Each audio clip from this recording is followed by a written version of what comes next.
এই মাছ দিয়ে ডাটা দিয়ে আলু দিয়ে রান্না করবো। যে আলু ডাটা,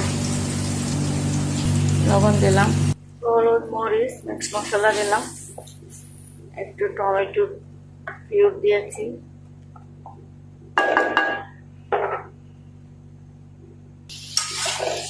তরকারি দিয়ে দিলাম আলু।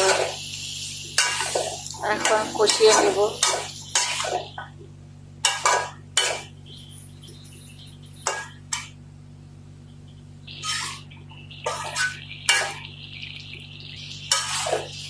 তরকারি কষিয়ে নিলাম,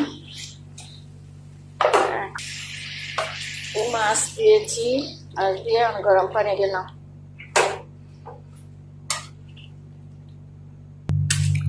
তরকারি ঝোল দিয়েছি। হ্যালো, আমার তরকারি হয়ে গেছে।